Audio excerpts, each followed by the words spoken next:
Good evening and a warm welcome to the National News Broadcast, bringing you your top stories for tonight. I am Lakshita Idirisingha.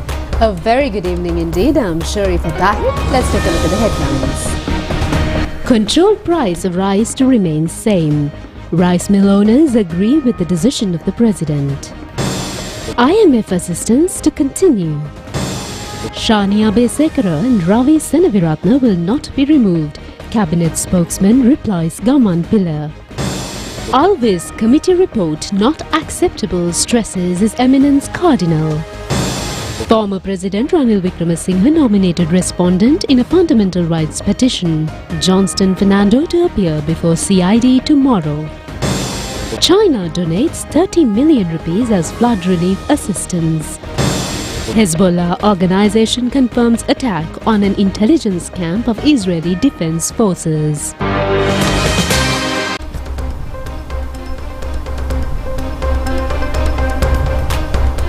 We move on to those and other stories in detail now, taking a look at local news first. President Anura Kumara Dissanayake says that the controlled price of rice has not been changed. The president emphasized the necessity for a formal mechanism to procure rice from farmers at a fair price and to provide rice to consumers at a reasonable price.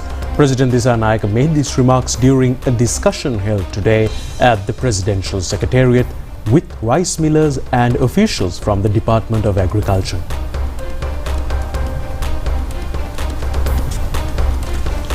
The president noted to the rice millers that they had purchased paddy from farmers after the control price was established, and he believes it is unfair to alter the price of rice at this stage. The conversation also highlighted the need to reduce input costs to alleviate the financial difficulties faced by small and medium-scale rice mill owners.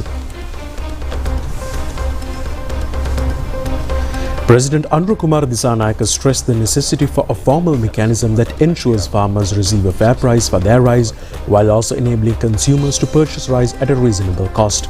He also noted that the price of rice has been artificially inflated, attributing this price instability to the long-term lack of enforcement of controlled prices.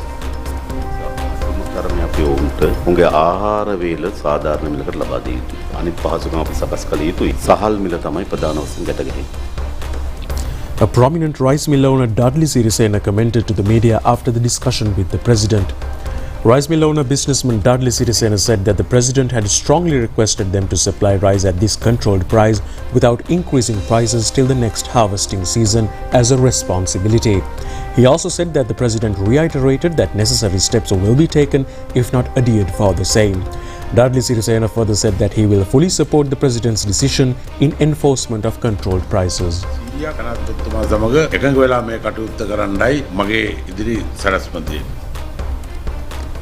International Monetary Fund says that it will be continuously supporting Sri Lanka in order to prepare a better future for the people. Kristalina Georgieva said on X that the IMF remains committed to supporting Sri Lanka continuously.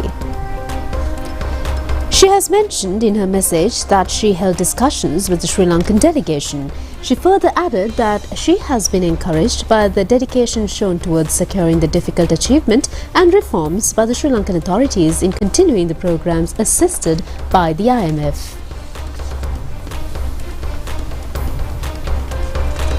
Colombo Archbishop His Eminence Malcolm Cardinal Ranjit says that there has not been a single investigation conducted fairly so far regarding the Easter Sunday attacks. His Eminence emphasized that what is needed is not the political party or the leader who comes to power, but for justice for the victims of the Easter Sunday attacks. His Eminence Malcolm Cardinal Ranjit made these remarks at a press briefing held in Borella Archbishop's house today. Media spokesman to the Archbishop, Reverend Father Cyril Gamini, said that the Presidential Investigation Commission on Easter Sunday attacks carried out their investigations for 18 months, but the Jaic Dialog Committee has concluded its investigations in 3 months. He pointed out that this shows the hurry and the enthusiasm Jaic Dialog Committee had to hand over the report to former President Ranil Wickremesinghe. He further said that although attorneys had been given an opportunity to represent the Catholic Church in the President's Investigation Commission, the Jaic Dialog Committee did not give that opportunity to the Church. He added that the activities of the committee was never open to the public or the media. He further said that the investigation appears to be one conducted within closed doors. He pointed out, considering all the concerned aspects, the Jayak Alvis committee cannot be viewed as either justifiable or transparent. Colombo Archbishop His Eminence Malcolm Cardinal Ranjit said that he did not want to talk about Gammampila because it appears to be a political play by him. He said that Gammampila acted in that way in order to get political mileage, which was his aim, and the church feels sorry for him. He stressed that not a single investigation has been completed in a justifiable manner, and the committee report is not worth the paper in which it has been printed. He added that neither the party nor the leader is important to the church, but they need justice to be given to the victims who suffered from this attack. He has to repose trust on the government, which has been elected by the people, so that they tell him that they are ready to work with him. He requested justice to be meted out to the victims as per the promise made by him. He concluded stating that the president has promised that nothing will be hidden, and the church respects that promise and has the firm expectation that the same will be fulfilled. Cabinet spokesman Minister Vijitha Herath says that the government does not take decisions based on Udaya Gammanpila's political interests. The minister said in today's cabinet press conference that the government will not accept the committee report submitted by Udaya Gammanpila.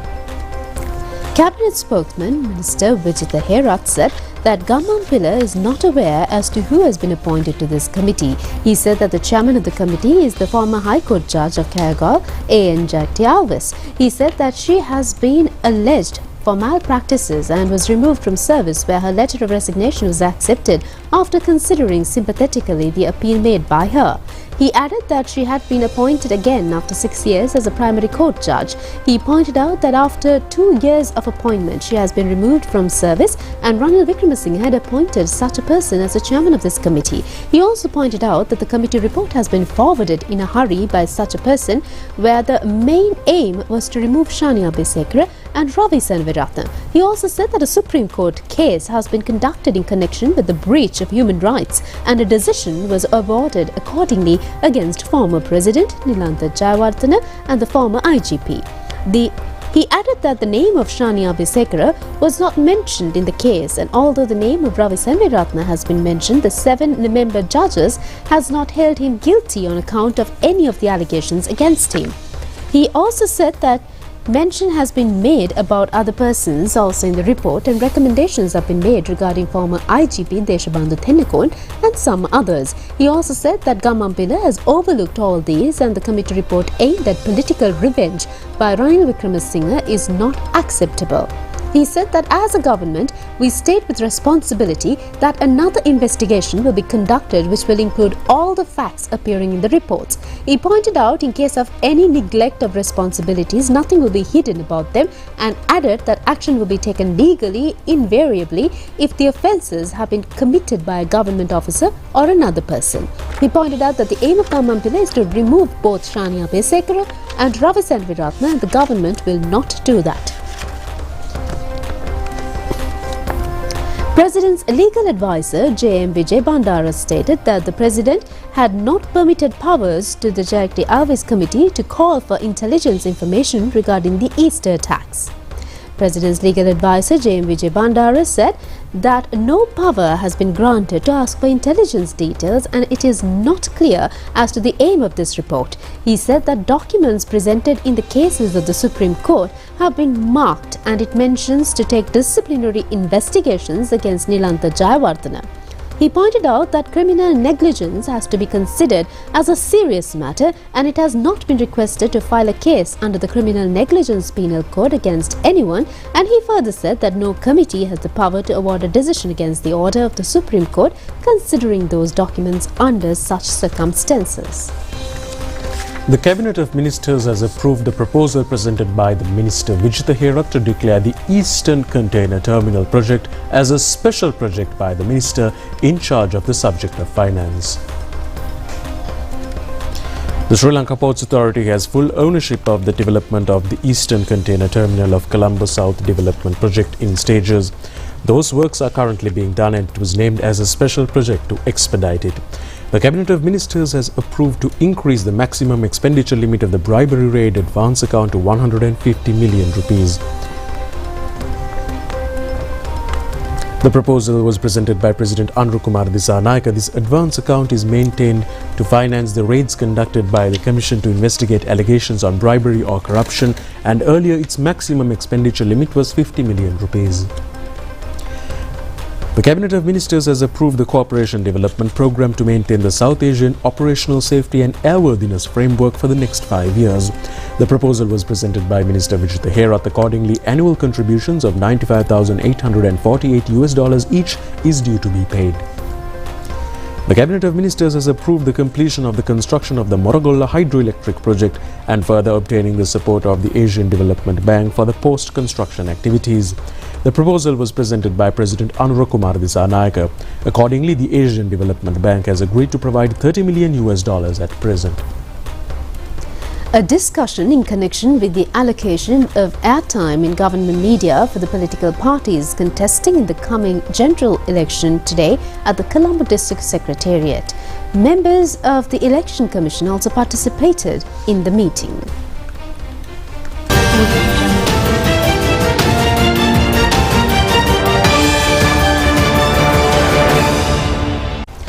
Accordingly, it has been decided to allocate an airtime of 45 minutes in the government media for recognized political parties, which will be contesting among 17 to 22 districts. An airtime of 30 minutes will be allocated to recognized political parties, which will be contesting in less than 17 districts. Independent groups will be allocated an airtime of 15 minutes.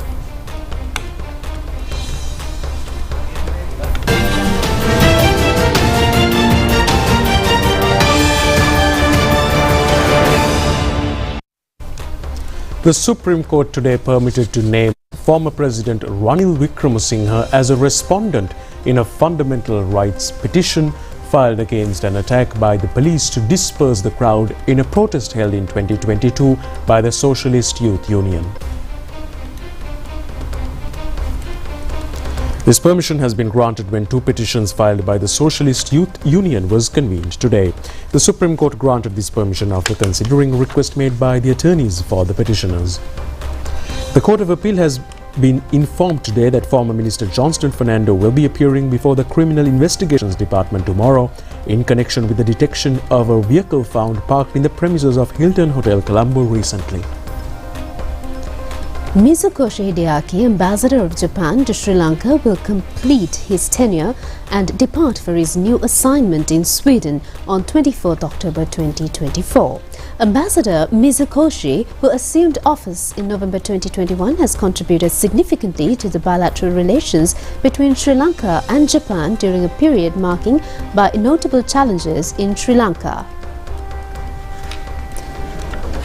During his tenure, Ambassador Mizokoshi worked with three different Sri Lankan administrations, those of former Presidents Gotabaya Rajapaksa, Ranil Wickremesinghe and the current President Anurukumar Dissanayake, adapting to the shifting political landscape while continuing to support cooperation between the two nations. His efforts played a crucial role in Japan's assistance to Sri Lanka during the COVID-19 pandemic, the economic crisis and the ensuing humanitarian and economic challenges. Japan's involvement in debt restructuring negotiations and the resumption of key development projects highlighted the long-term commitment to Sri Lanka's recovery. Leaders from various political parties, former presidents and foreign envoys attended the event, underscoring the broad support for his work. Throughout his time in Sri Lanka, Ambassador Mizokoshi built strong relations with the local community, engaging with Sri Lankans from all walks of life as well.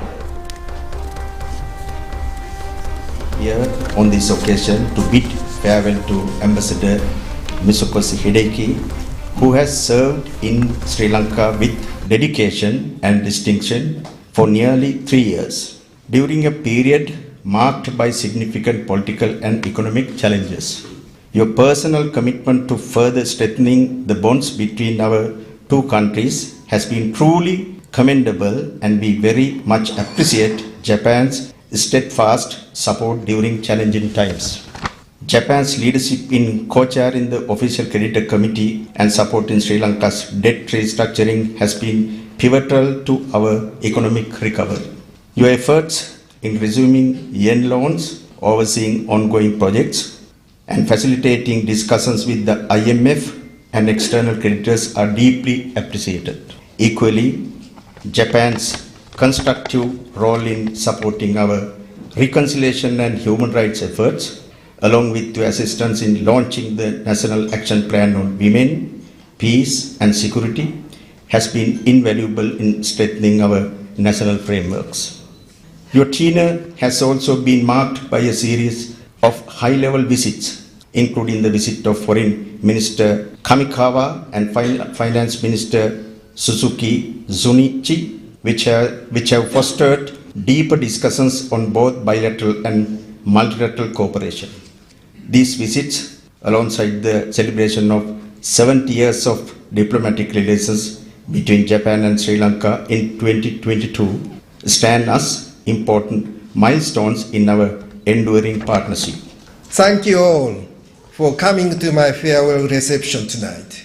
I feel very sad to announce that I will be leaving Sri Lanka in early hours of the 24th October, 3 days from now, to begin my new role as ambassador to Sweden. I have been in Sri Lanka for 3 years, and seeing the familiar faces of my dear friends brings back many cherished memories. From discussing ways to support Sri Lanka during COVID-19, exchanging information with fellow ambassadors during the Aragalaya, requesting humanitarian aid and debt restructuring support from Tokyo, to handing over chicks to rural women to start poultry farming, and traveling to the northern and eastern provinces with the Swiss and South African ambassadors to seek solutions for national reconciliation. These are moments that will forever stay with me. I also fondly remember discussing the improvement of Japanese language education, celebrating the 70th years of diplomatic relationship, and organizing Japanese summer festivals where Sri Lankan and Japanese youth sang and danced together. These memories will remain in my heart as I leave Sri Lanka. Before coming to Sri Lanka, I worked in countries such as France, South Korea, and the United States. Although Sri Lanka is a small country compared to where I have been before, it is the first country where I have served as an ambassador, and the responsibilities I carried, from making crucial decisions during times of crisis to submitting proposals to Tokyo, were extraordinary. After serving for 3 years as ambassador, Sri Lanka has taken a special place in my heart. During my tenure, I worked with 3 presidencies, 3 governments. Today, I have invited friends who have worked under these 3 governments. Each administration had its own agenda and policies, but I was able to find great partners in each and cooperated with them to the best of my ability to meet the needs of the times. We supported the Rajapaksa government in dealing with COVID-19 and providing humanitarian assistance during the economic crisis. We assisted the Wickramasinghe government in debt restructuring negotiations and the resumption of Enron projects. With the new Dissanayake administration, we have already built a strong relationship, and we are prepared to support governance reforms and sustainable economic development efforts. I believe all of this has helped strengthen our bilateral relationship. I came to Sri Lanka 3 years ago, not knowing anything about this country, and have come to love this island country so much.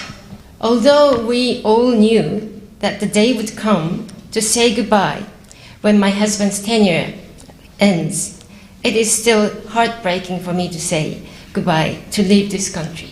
It didn't take me long to get mesmerized with the breathtaking beauty of its coastline, swaying coconut leaves over a lagoon, the stunning scenery of the tea estates in upcountry, mother-baby elephants in safaris, and the chirping of a cobalt blue kingfisher and peacock, which sometimes visit us even in our garden here in Colombo.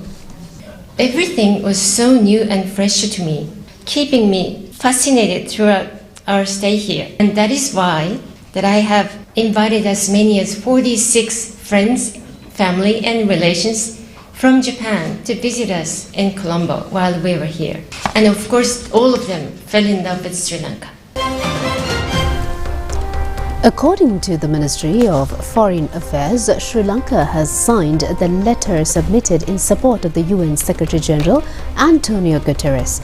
This joint letter has been issued by a large number of countries protesting the statement made by the Israeli Foreign Minister against the UN Secretary-General. Sri Lanka had forwarded the concerned letter to the Office of the United Nations in New York on the 11th of this month.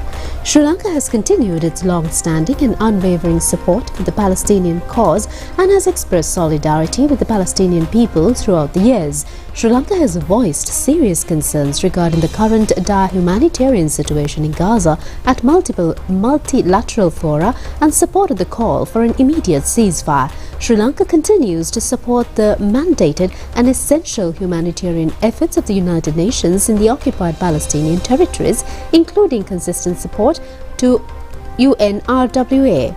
Sri Lanka strongly condemned the recent attack which affected UNIFIL's headquarters in Nakura, South Lebanon, which injured 2 Sri Lankan peacekeepers. Accordingly, Sri Lanka fully supports the letter which defended not just the Secretary-General but the UN mandate itself.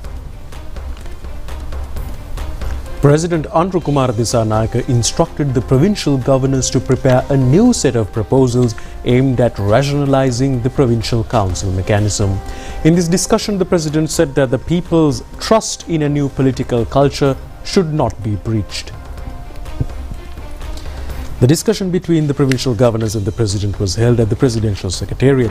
Attention was drawn to existing vacancies in the health and education sectors under the provincial councils, with decisions made to find viable solutions.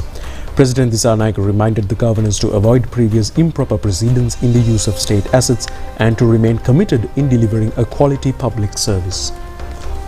President Andru Kumar Dissanayake highlighted the importance of establishing a new political culture and reiterated that the trust placed in him by the people should be fulfilled through effective action. The president urged the governors to engage in all possible economic and social initiatives to improve the living conditions of the public.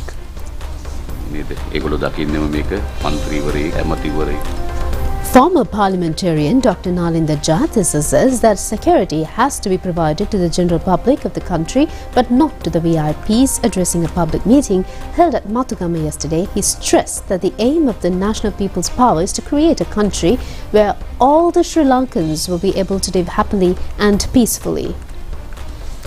Dr. Nalinda Jathisa of the NPP said that immediately after the civil war, the then President Mahinda Rajapaksa appointed Prime Minister and ministers and took steps to limit the number of official vehicles given to them. He pointed out he breached the same circular by himself, issuing during his time.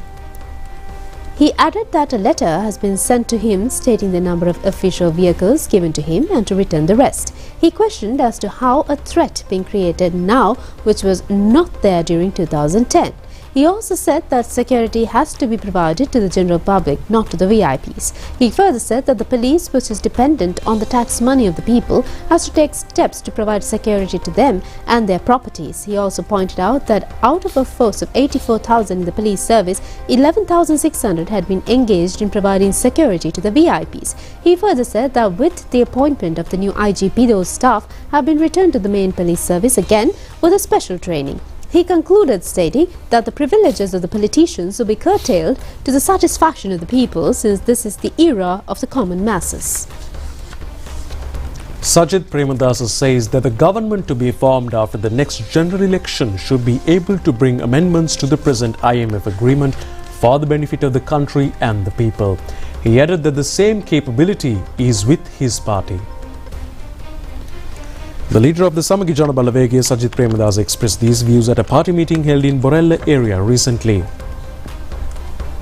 Leader of the Samagi Jana Balavegiya, Sajid Premadasa, said that in order to take the country out of the present economic crisis, a strong development program is required and mere preaching about it in political platforms will not be enough. He added that due to the initiative taken by the former president in order to pay the debt of 2023, the country has already joined the process. He further pointed out that the new government will be created after the general election should have the capability to join hands and work with the president. He also said that the present IMF agreement has to be amended in such a way that will benefit the people and the country in equal terms. Former parliamentarian Anura Priyadarshini says that he has been engaged in politics with proper discipline since the inception. He stressed at a public meeting held in Pannala area that there has to be a limit when using public property. The public meeting, which was organized by former parliamentarian Anura Priyadarshini, who is contesting from New Democratic Front, held at Pannala area yesterday. Former parliamentarian Anura Priyadarshini said that his group does not have to struggle in order to share preferential votes since they were engaged in politics not for personal benefits but for the betterment of the country. He also said that he did not use his official vehicle as a minister. He further said that newcomers as well as old hands have to be presented or represented in the new parliament in order to take the country forward. Former parliamentarian Namal Rajapaksa says that the Sri Lanka Podujana Peramuna is a decisive factor in this year's general election. He pointed out that a youth leadership should be elected to the parliament this year in order to solve the problems in the village. He made these remarks addressing a public meeting held in Polonnaruwa Velikanda area yesterday. This meeting was organized to confirm the victory of the candidates contesting from the Sri Lanka Podujana Peramuna in the upcoming general election. Former State Minister Siripala Gamlath was also present at this occasion. Former parliamentarian Namal Rajapaksa said that they are aware of the problems in the villages and during President Mahinda Rajapaksa, steps had been taken to solve them. He also said that after Mahinda Rajapaksa, the interest of the government regarding the villages decreased and a proper solution has not been given to the clash between the villages and the havoc caused by wild elephants. He also pointed out that a political force which is well aware of the problems has been formed, which is a village-centered one. He further said that there should be representation by a member of parliament from Polonnaruwa and Velikanda in order to discuss and debate the problems of the people in the parliament. He pointed out that discussions have to be carried forward with those who left the party and their assistance has to be taken in the future program of the rejuvenated party. He said in conclusion that the SLPP will be made a decisive party with the participation of everyone in the forthcoming general election. Leader of the Sarva Janabala Party, Dilip Jayavira, says that his party has the methodology to increase the income of a household. He made these remarks addressing a public meeting held in Kirindivela yesterday. Leader of the Sarva Janabala Party, Dilip Jayavira, said that the party was aware of the victory of Anurukumara Dissanayake. He added that there is no mention in the policy manifesto containing around 200 pages of a clear-cut strategy for the development of the country. He said that it also does not mention a method where the income will be increased according to the changes in the economy of the country and the increasing export earnings. The government of China has made a donation of 30 million rupees to Sri Lanka in order to provide concessions to the victims of the floods which occurred recently. The Chinese ambassador in Sri Lanka, Ki Zeng Hong, officially handed over the amount to the President Anurukumara Dissanayake today at the President's office. Extensive discussions were held regarding providing relief to the victims as well as long-term strategies in order to manage flood situations in the future. Attention was paid to sustainable methodologies and solutions which can be followed in facing flood situations in the future. Dialog Axiata PLC, Sri Lanka's #1 connectivity provider, proudly announces the launch of the highly anticipated 5G-ready iPhone 16 series, reaffirming its commitment to innovation and delivering cutting-edge technology to Sri Lankan consumers. The launch event held yesterday at the Dialog Iconic Centre. The all-new iPhone 16 was introduced and handed over to the first pre-ordered customer by the Chief Operating Officer of Dialog Axiata Limited, Lim Lee San. With this launch, Dialog reaffirms its commitment to being the premier destination for the latest mobile devices in Sri Lanka, offering unparalleled service and access to the most advanced technology. Well, that's it on local news, and we'll be back with news overseas.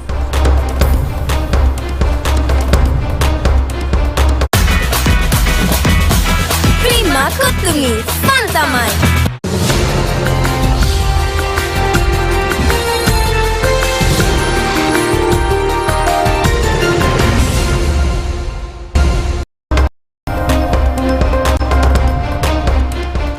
We now move on to news overseas. Lebanon's Hezbollah group stated that it had fired rockets at 2 bases near the Israeli city of Tel Aviv and one west of Haifa today morning. The attack was launched just hours before United States Secretary of State Antony Blinken arrived in Israel to make another push for an elusive ceasefire. Lebanon's Hezbollah group fired medium-range rockets on northern Israel and Tel Aviv in the central region today, with the Israel army reporting hostile aircraft sirens sounding in the targeted areas. Lebanon's health ministry said that the death toll from an Israeli strike yesterday night near Harari Hospital, Beirut's main government medical facility, had climbed up to 13 and another 57 were reported injured. Israeli authorities have declared a state of emergency in the Tel Aviv area, but no casualties have been reported. In the meantime, South Korea has requested the Russian ambassador seeking the immediate withdrawal of North Korean troops, which it says are being trained to fight in Ukraine. In a meeting with the ambassador, Georgy Zinoviev, South Korea's Vice Foreign Minister Kim Hong-kyun denounced the move.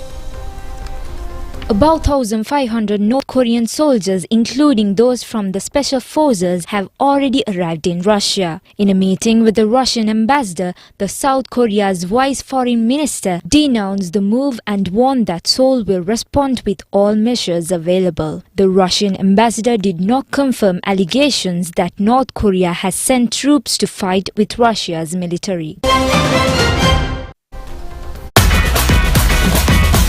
Terima Kutumi Santamai.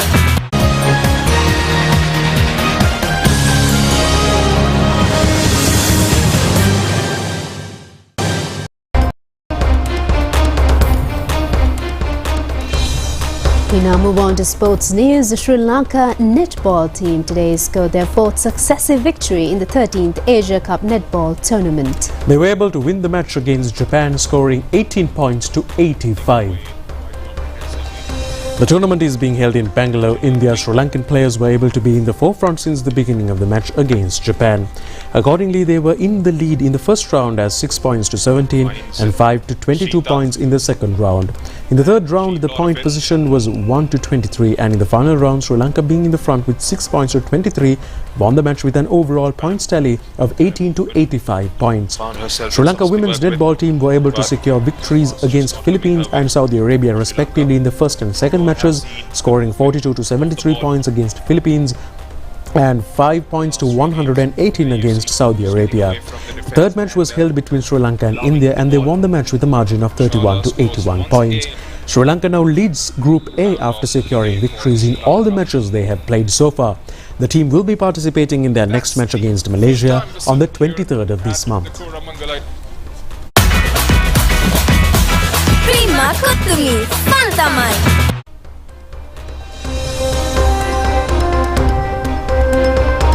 And with that, we wrap up tonight's news bulletin. Do join us tomorrow for more of the very latest. Until then, good night. Good night.